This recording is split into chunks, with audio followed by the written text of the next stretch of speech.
अस्सलाम वालेकुम, मैं हूं रहमान अजहर। ये दुनिया टेलीविजन और न्यूज 24 भारत का उनकी मुश्तरका पेशकश है। पाक भारत ताल्लुकात में उतार चढ़ाव की तारीख बहुत पुरानी है।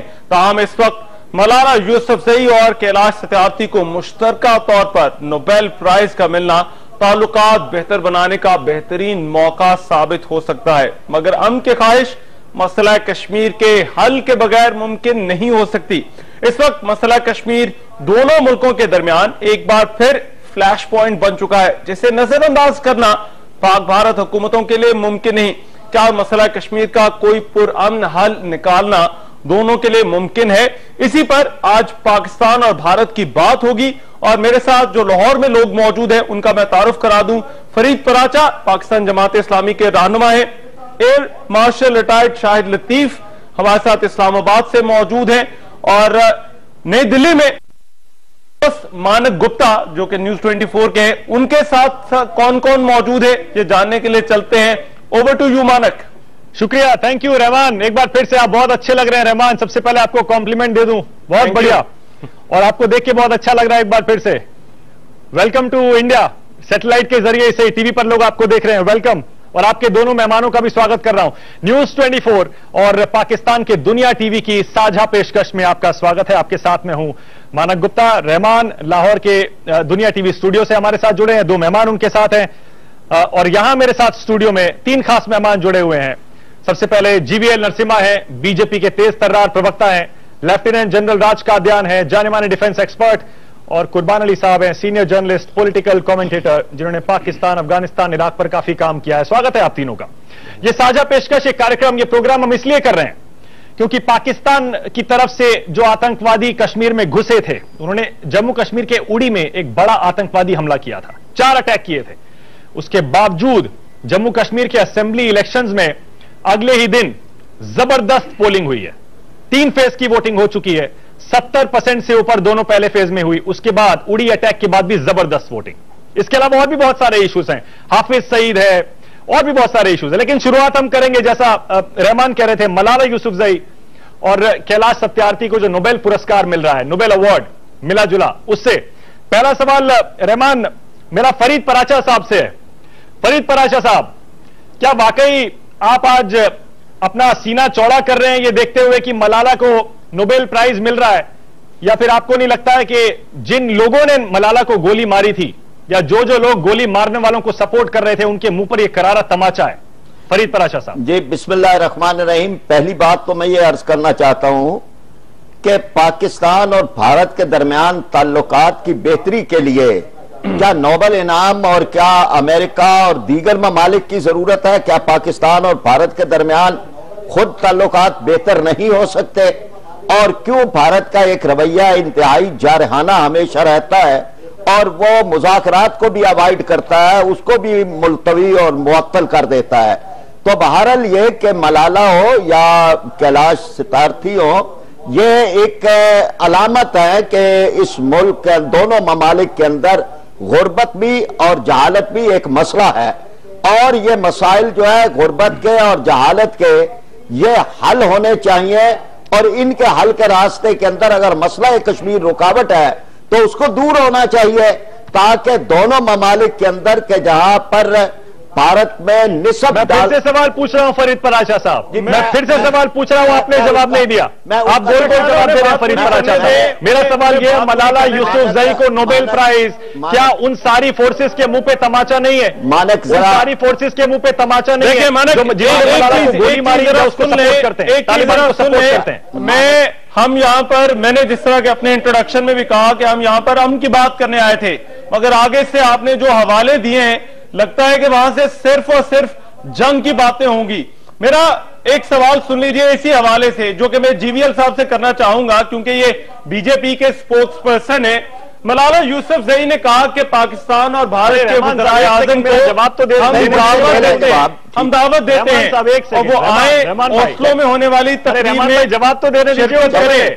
मेरी एक बात का जवाब नहीं मिला रहमान। मैं देने दे जवाब, उन्होंने जवाब दे दिया था, मैं दे देता हूं जवाब। जी मैं मानक, मेरा जवाब बिल्कुल वाज़ेह है कि दहशतगर्दी कोई भी करे, वो मलाला के साथ हो, वो कश्मीर में हो, वो मजलूम लोगों के साथ हो, वो भारत के अंदर मुसलमान और ईसाई और सिख अक़लियतों के साथ हो। दहशतगर्दी हर सूरत काबिल मजम्मत है और मैं भी उनकी मजम्मत करता हूं कि जिन्होंने मलाला पर या किसी और पर इस अंदाज पे हमले किए हैं, इसका कोई ताल्लुक मेरा ख्याल है कि अब आपकी तसल्ली हो जानी चाहिए। अब एक सवाल का जवाब अगर जरा जीवीएल साहब ही दे दें कि मलाला यूसुफजई ने कहा कि पाकिस्तान और भारत के वज़ीर आज़म को ओस्लो में होने वाली तकरीब में आना चाहिए, मगर भारत की जानिब से कोई जवाब नहीं दिया गया। क्या यह मौका नहीं था कि दोनों ममालिक इस बड़े अहम मौके से फायदा उठाते, दोनों वज़ीर आज़म वहां जाते और मिलकर इस तकरीब में शिरकत करते? रहमान भाई, पहले दिन से जब प्रधानमंत्री श्री नरेंद्र मोदी जी ने अपने शपथ समारोह में उनको आश्वासन दिया था, पाकिस्तान के प्रधानमंत्री को आश्वासन दिया था, उनके यहां आने के बाद अच्छी बातचीत हुई उन दोनों के बीच। और भारत का बहुत सालों से भारत का यह प्रयास रहा, जो विकास को लेकर जो मुद्दा है, जो दोनों देशों को जो गरीबी, विकास, इन मामले में हमें काफी, और ट्रेड, कॉमर्स, जो दोनों देशों की मुल्कों को और जनता को जो विकास के रास्ते पर ले जाते हैं, उन विषयों पर हमें बातचीत बहुत बिना किसी झिझक करनी चाहिए। और लेकिन अब जब प्रधानमंत्री साहब आपने कहा बातचीत होनी चाहिए, आपने क्या किया?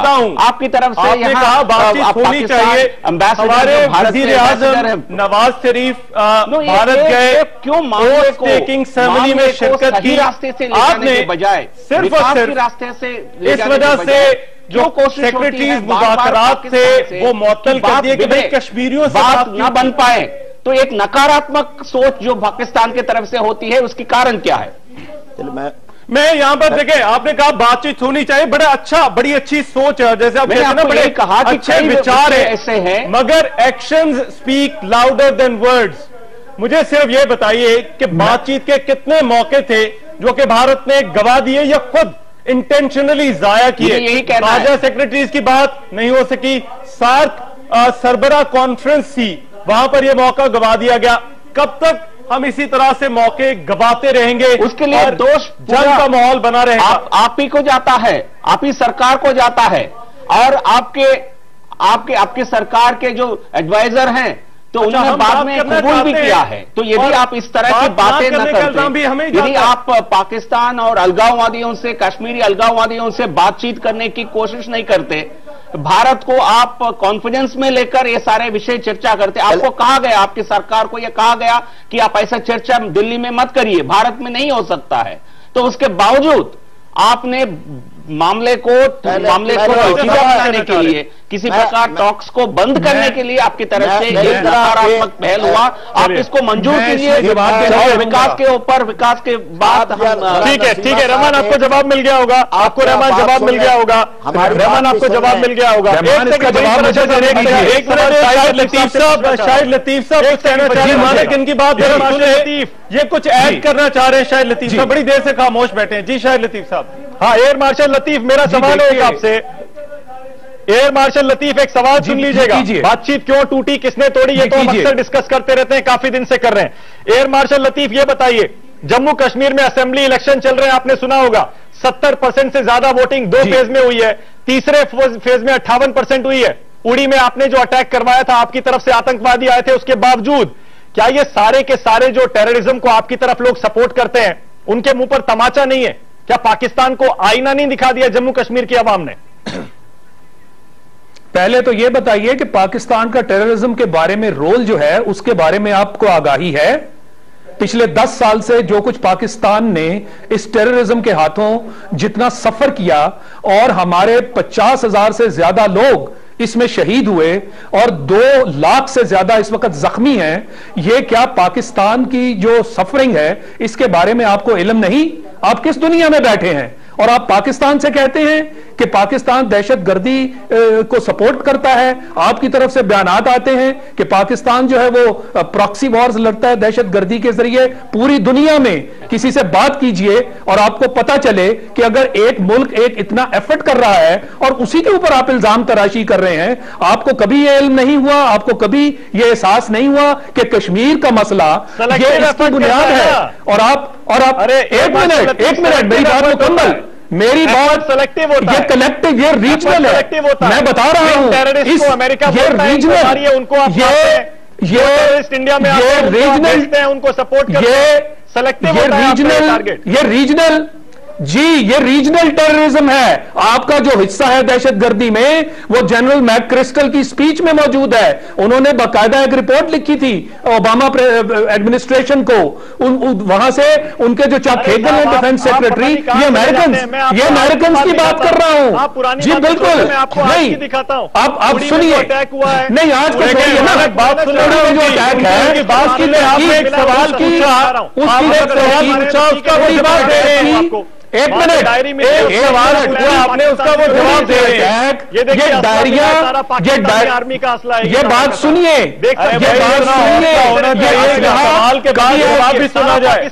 कभी आप एयर मार्शल लतीफ, कभी आप तो और जो खाने का, कभी जनाब ये असला, अरे भाई आपका असला यहाँ मौजूद है, आपका असला पाकिस्तान से मिलता है, आपका असला पाकिस्तान से इजाजत है। एक मिनट इजाजत है, कभी बिस्कुट की आप कभी बिस्कुट की मिसाल देते हैं, कभी असला पेश करते हैं, यानी अभी आपने इंतजार भी नहीं किया, इंक्वायरी भी नहीं होने दी, आपकी उंगली पाकिस्तान पे उठ गई। ये कैसी इंक्वायरी है, ये कैसे इल्जामात है जो बगैर इंक्वायरी के आप डाल देते हैं? ये कोई मुल्कों के दरमियान मामलात हैं या गली मोहल्ले की ये फाइट है जिस तरह आप मामलात को तूल देते हैं? और सारी दुनिया जानती है कि कश्मीर का मसला बैनुल-अक़वामी एक उसके ऊपर सड़क पर बैनुल-अक़वामी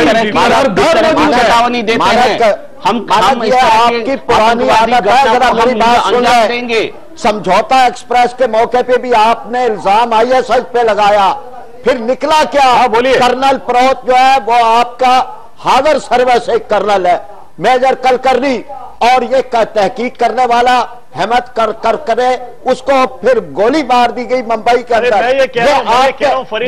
आप थोड़ा सुन लें, और मोदी साहब मुकम्मल हड़ताल है कश्मीर में, यौम शाह मनाया गया है कश्मीर में। अगर कश्मीर आपके साथ है तो वहां पर 7 लाख सवाल पूछ के आप भी फंस गए। 7 लाख फौज, आप बताइए इंसानी हकूक की तंजीमें क्यों नहीं जा सकती? वहां पर इंटरनेशनल मीडिया क्यों नहीं जा सकता? अगर कश्मीर आपके साथ है वहां तो जम्मू कश्मीर की आवाम ने आपको रिजेक्ट कर दिया पूरी तरह से। कि आपको माने जम्मू कश्मीर की आवाम आपको रिजेक्ट कर रही है। असेंबली इलेक्शन में 70% वोट पड़ रहे हैं। ब्रेक लेते हैं और ब्रेक के बाद हम वापस आते हैं। कुछ और भी सवाल हैं, कुछ मेरे भी सवाल हैं आपके पैनल के लिए। वापस आते हैं इस ब्रेक के बाद।